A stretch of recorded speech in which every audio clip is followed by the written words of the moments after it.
प्रिय विद्यार्थियों, भूगोल के इस क्षण सत्र में आपका स्वागत है। आज हम मानव भूगोल प्रकृति एवं विशेष क्षेत्र के अंतर्गत मानव भूगोल की विभिन्न विद्वानों द्वारा दी गई परिभाषाओं का अध्ययन करेंगे। जैसा कि पूर्व की वीडियो में हमने मानव भूगोल की सामान्य परिभाषा के बारे में पढ़ा था, आइए देखते हैं मानव भूगोल की सामान्य परिभाषा क्या है। मानव भूगोल भौतिक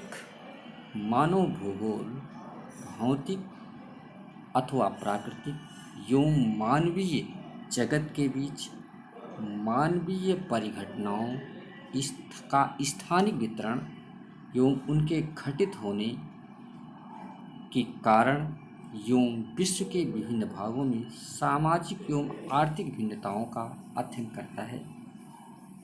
मानव भूगोल भौतिक अथवा प्राकृतिक एवं मानवीय जगत के बीच संबंध, मानवीय परिघटनाओं का स्थानिक तथा उनके घटित होने, स्थानिक वितरण एवं तथा उनके घटित होने के कारण एवं विश्व के विभिन्न भागों में सामाजिक और आर्थिक भिन्नताओं का अध्ययन करता है।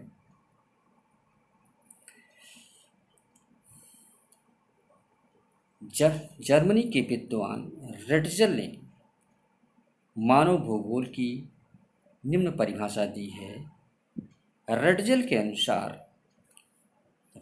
के अनुसार मानव भूगोल मानव समाजों और धरातल यानी पृथ्वी के बीच संबंधों का संश्लेषित अध्ययन करता है। इस परिभाषा में संश्लेषण पर अधिक जोर दिया गया है। संश्लेषण का अर्थ होता है निर्मित करना, जोड़ना। रेटजल निश्चयवादी विचारधारा के प्रवर्तक हैं। अगली परिभाषा रेटजल की शिष्या एलन सी सेम्पल, जो कि अमेरिका की रहने वाली थी, ने निम्न शब्दों में अपनी परिभाषा दी है। सेम्पल के अनुसार मानव भूगोल अस्थिर पृथ्वी एवं क्रियाशील मानव के बीच परिवर्तनशील संबंधों का अध्ययन है। यानी कि हमारी पृथ्वी अस्थिर है, हमारी पृथ्वी लगातार घूम रही है, सूर्य का चक्कर लगा रही है और मानव भी लगातार क्रियाशील है। मानव ने अपनी क्रियाशीलता के बदौलत ही विभिन्न चीज़ों का निर्माण किया है। यहाँ तक कि मानव ने हवाई जहाज़ का भी निर्माण किया और अपनी क्रियाशीलता के बदौलत ही आज वह चंद्रमा तक पहुँच चुका है। तो कह रहे हैं कि अस्थिर पृथ्वी और क्रियाशील मानव के बीच जो परिवर्तन हो रहा है, उनके संबंधों का अध्ययन ही मानव भूगोल है। अगली परिभाषा है पाल विडाल डी लाप्लास, जो फ्रांस के थे। इन्हें संभववाद का प्रवर्तक माना जाता है। विडाल डी लाप्लास के अनुसार मानव भूगोल की परिभाषा इस प्रकार है। हमारी पृथ्वी को नियंत्रित करने वाले भौतिक नियमों तथा इस पर रहने वाले जीवों के मध्य संबंधों का अधिक संश्लेषित ज्ञान से उत्पन्न संकल्पना है।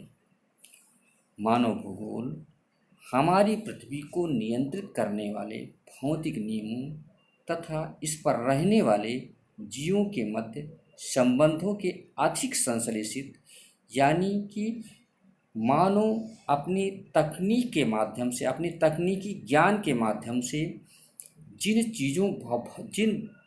भौतिक वस्तुओं से अपनी आवश्यकता के अनुसार नवीन चीज़ों का निर्माण किया है, उनके संबंधों का अध्ययन है।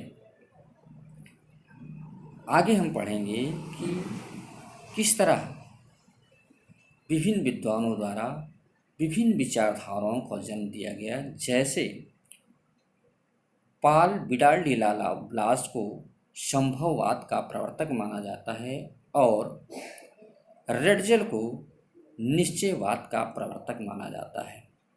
इसी अध्याय में हम मानव भूगोल की विभिन्न विचारधाराओं का अध्ययन करेंगे। आशा है कि आपने मानव भूगोल की परिभाषाओं को ठीक से समझ लिया होगा और इसको अपनी कॉपी में नोट करेंगे और याद करेंगे।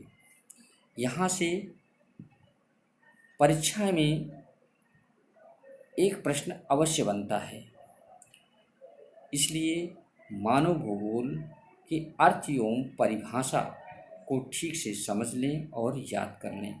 तब तक के लिए धन्यवाद। अगले वीडियो में हम लोग मानव भूगोल की प्रकृति के बारे में पढ़ेंगे। धन्यवाद।